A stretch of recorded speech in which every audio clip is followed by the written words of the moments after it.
لیکن اعجاز صاحب نے بتایا کہ اس کے حالات کو اس قدر نہیں ہے, سیلری بھی اس کی اس قدر نہیں ہے کہ یہ اسٹڈی کے اپنے اخراجات جو ہے اور پھر اکیڈمی کے پڑھنا بھی اسے ہے.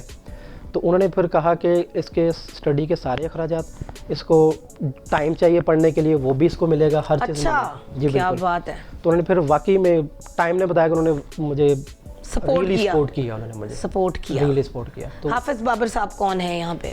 حافظ بابر صاحب ہیں ریجنل ہیڈ ہیں وہ یہاں کے کمپنی کے لاہور میں. جی بالکل. اوکے.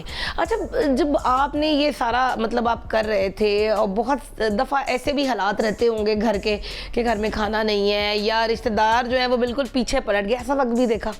بالکل. جب 2007-8 میں یہ ٹائم پیک پہ تھا جو ہم نے کاٹا ہے, تو بہت مشکل ٹائم تھا. اس میں یہی ہوتا ہے اگر صبح کا ہے دوپہر کو بعد کا نہیں ملتا تھا, اسکول سے آنا تو کچھ بھی نہیں ہونا.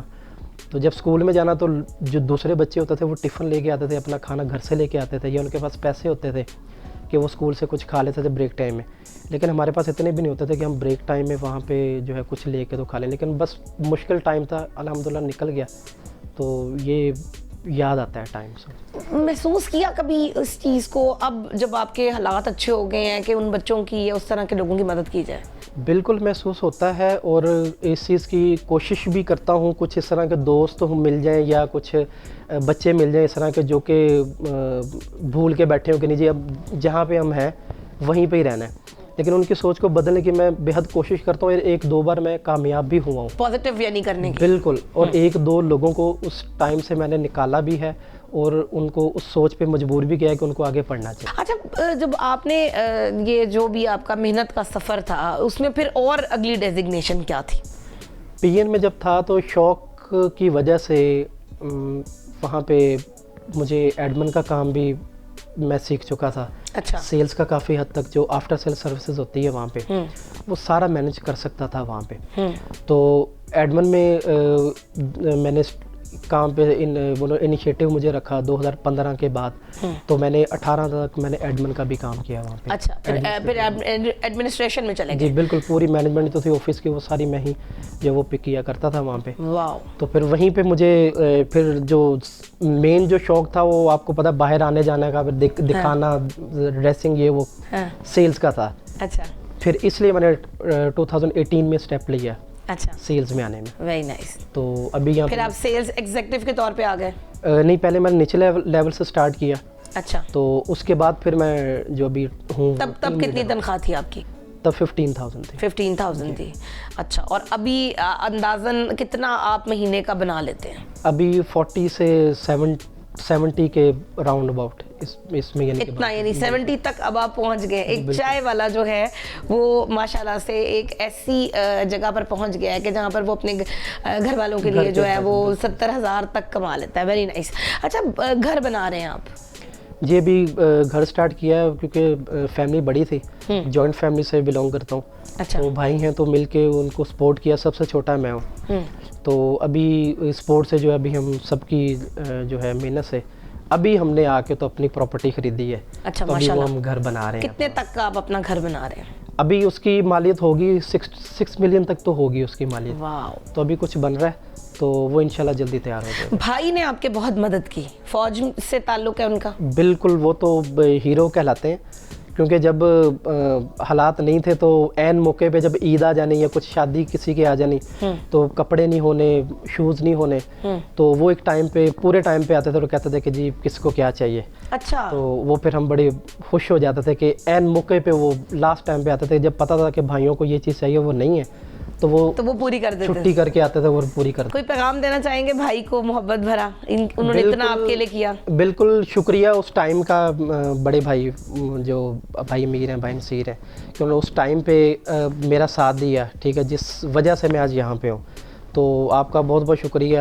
تو یہی بس میں ان کا شکریہ ادا کرنا چاہوں گا. آپ نے والد صاحب کی ایک چھوٹی سی دکان تھی جدھر بیٹھ کے وہ لوگوں کے جوتے پالش کیا کرتے تھے, اس کو آپ نے اور آپ کے بھائیوں نے مل کر ایک کارخانے کی شکل دے دی اور آج جوتے بنانے کا کام کرتے ہیں. ماشاءاللہ سے یہ سب کیسے ہوا؟ آج ماشاءاللہ تب تو ٹائم تھا, لیکن جب بھائی ہم اکٹھے ہوئے تو پھر سوچا کہ اب آگے بڑھنا چاہیے. تو ابھی جو ہے ہمارا جوتوں کا اپنا جو ہے وہاں پہ کاروبار ہے ماشاءاللہ, تو فیصل آباد میں. تو ایک اچھا سیٹ اپ ہے. تو اب وہ چیز نہیں ہے. ابو تو ماشاءاللہ صرف سپرویژن ہی کرتے ہیں وہ, تو وہاں کے سپروائزر ہیں, دیکھتے ہیں جسٹ, کیونکہ سٹاف بھی رکھا ہوا ہے جوتوں کا جو بناتے ہیں, پھر وہیں پہ سیل بھی کرتے ہیں. تو آگے انشاءاللہ اس کو مزید بڑھا رہے ہیں. Very nice. کیا کہنا چاہیں گے ان لوگوں کے لیے جن لوگوں نے آپ لوگوں کو جب آپ کے حالات خراب تھے ملنا چھوڑ دیا تھا؟ وہ بہت مشکل ٹائم تھا. ان کو بھی یہی تلقین کرنی چاہیے کہ اگر اس طرح کا ٹائم آئے تو ہر بندے کو ایک دوسرے کا ساتھ دینا چاہیے اور کسی کو حقیر نہیں سمجھنا چاہیے. اچھا, اگر وہ اس حالات میں ہے, مطلب حقیر سمجھا گیا؟ بالکل حقیر سمجھا گیا. اور کچھ جو ایسے ہمارے ریلیٹیو تھے کہ وہ گھر میں آنا جانا کم کر دیا تھا کہ انہوں نے پیسے مانگ لینے ہم سے. یہ بھی حالات ہم نے دیکھے. تو یہی میسج ہے کہ اگر اس طرح کے کوئی آپ کے اگر کوئی ریلیٹیوز ہیں تو ان کی پلیز مدد کریں. ان کو حقیر نہ سمجھیں, ان کو نیچا مت دکھائیں, ان کی مدد کرنے کی کوشش کریں. ایٹ لیسٹ اگر مدد نہیں کر سکتے تو ان کے ساتھ اس طرح کا رویہ اختیار کریں کہ وہ شرمندگی کی زندگی نہ جئیں. یہ میم کامیاب ہونے کے بعد رشتوں کی تو لائن لگ گئی ہوگی.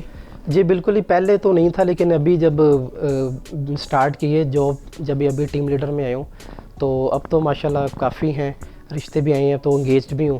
تو اچھا ماشاءاللہ. بالکل اس طرح. اب یہ ہے کہ فیملی میں جو بھی جو کزنز ہیں, جو بھی ہمارے ہیں ریلیٹیو, وہ گریجویٹ ہوتا ہے تو سب سے پہلے ذہن یاد آتا ہے کہ یار یہ جاب دلوا سکتا ہے. یعنی اتنا ریلیشن یہاں پہ بن گیا ہے میرا. اچھا, ویری نائس. کوئی میسج دینا چاہیں گے ان لوگوں کو جو برے حالات میں پیچھے ہٹ جاتے ہیں اور ہمت نہیں پکڑتے آگے جانے کے لیے؟ دیکھیں, حالات اچھے برے آتے رہتے ہیں انسان کی زندگی میں, لیکن ان حالات کا مقابلہ کرنا چاہیے. میں سمجھتا ہوں کہ اگر آپ نہیں پڑھ سکے یا ابھی رہ گئے ہیں تو اس کا سب سے بہترین حل یہ ہے کہ کبھی بھی آپ نے حوصلہ نہیں ہارنا, اسٹڈی کو جاری رکھیں. اسٹڈی ہی کام آتی ہے, کیونکہ میں خود اس چیز کا ایویڈنس ہوں. اسٹڈی ہی میرے کام آئی, تو یہ اسٹڈی ہی جو ہے وہ کام آتی ہے. تو محنت کبھی بھی رائیگاں نہیں جاتی. یہ میرا سوال ہے. محنت کرتے رہیں, انشاءاللہ کامیابی دور نہیں ہے. Very nice. ناظرین, آپ نے ظہیر کی گفتگو ہمارے ساتھ سنی, اور یہ ایک بالکل جینون سٹوری ہے جس کے اندر ایک لڑکا جس نے چائے والے سے اپنے کریئر کا آغاز کیا, آج کمپنی میں ایک ٹیم لیڈر کے طور پر کام کر رہا ہے, 6 ملین کا گھر بھی بنا رہا ہے, اور ساتھ ہی ساتھ جو ہے وہ ایک اچھی ہینڈسم پے بھی حاصل کر رہا ہے. آپ بھی چاہیں تو محنت کر کے, تعلیم حاصل کر کے اس جگہ تک پہنچ سکتے ہیں. اپنی ہوسٹ آمنہ عثمان کو اگلے پروگرام تک کے لیے دیجیے اجازت. اللہ حافظ.